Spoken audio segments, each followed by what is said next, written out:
Hello everyone, আসসালামু আলাইকুম। এটা হচ্ছে আমার ননদের বাসা থেকে সকালের ভিউ। সো আমরা আমার ননদের বাসায় হচ্ছে বেড়াতে গিয়েছিলাম আমার শ্বশুরবাড়ি থেকে। তো ওখান থেকে আমাদের প্ল্যান হচ্ছে আমরা বগুড়াতে ঘুরতে যাব। তো এই তো খাওয়া দাওয়া করে হচ্ছে রেডি হয়ে বের হয়ে গেলাম।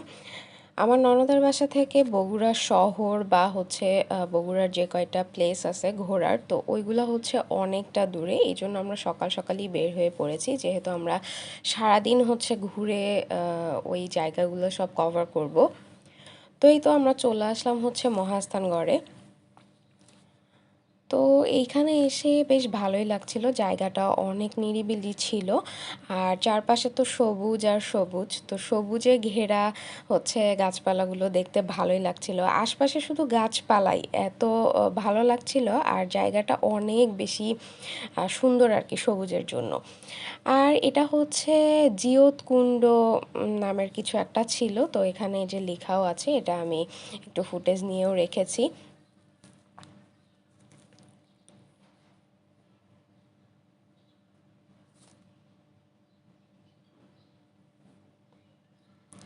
আর এখানে হচ্ছে অনেক বড় বড় গাছপালা ছিল, যে গাছগুলো হচ্ছে অনেক বছর আগের। সো এই গাছগুলো দেখতেও ভালো লাগছিল। আর এখানে হচ্ছে এটা পুরাটাই ছিল হচ্ছে মেবি পরশুরাম প্রাসাদ। তো এটা সম্পর্কেও এখানে এই যে লেখা আছে, তো এটার ফুটেজও আমি একটু নিয়ে রাখলাম।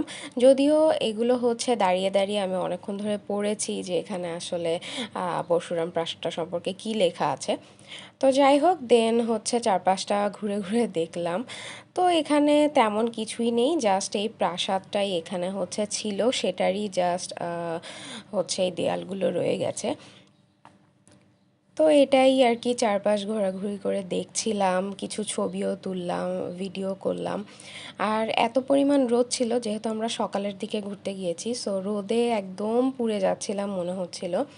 বাট যেহেতু আমাদের কাছে হচ্ছে হাতে একদিনই সময় বগুড়া ট্যুরের জন্য, সো এই জন্যই আমাদের আসলে সকালের দিকে যাওয়া। আমাদের হাতে আসলে বেশি সময় ছিল না, না হলে আমরা বিকেল টাইম করে বের হতাম। তো যাই হোক, তারপরেও কিন্তু ঘোরাঘুরি করতে ভালোই লেগেছে।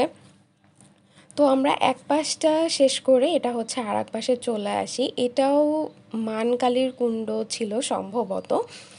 সো এখানে এটাও দেখতে ভাল লাগলো। দেন হচ্ছে একটু সামনে এসেই দেখি তিনটা ঘোড়া একই জায়গায় রয়েছে, তো দেখতে ভালোই লাগছিল। আর এই তো এখানেও হচ্ছে এই ধরনের একটা গাছ ছিল। এ পাশে আবার একটা দোকানও ছিল। আর এই দোকানগুলো হচ্ছে ওই মহাস্থানগড়েরই দোকান আর কি। এখানে নাকি মহাস্থানগড়ের কিছু ঐতিহ্যবাহী কিছু খাবার পাওয়া যায়, যেমন হচ্ছে যে কটকটি বলে, সেগুলো পাওয়া যায়।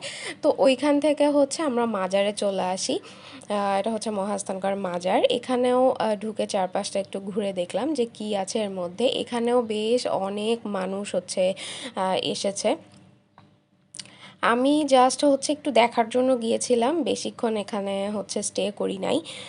জাস্ট চারপাশটা দেখে হচ্ছে বের হয়ে চলে আসছি, কজ ওইখানে হচ্ছে কিছু লোক থাকে যারা হচ্ছে আপনাকে ধরবে, টাকা পয়সা চাইবে। সো এই জিনিসটা আমার কাছে একদমই ভালো লাগেনি। তো ওখান থেকে বের হয়ে তো আমরা ওই কটকটিটা কিনে নিলাম, যেটা অনেক বেশি মজা ছিল। সো খেতে খেতে চলে যাচ্ছিলাম আরও একটা জায়গায়। সো এই ছিল পার্ট 1 এর একটা ব্লগ। Thanks for watching.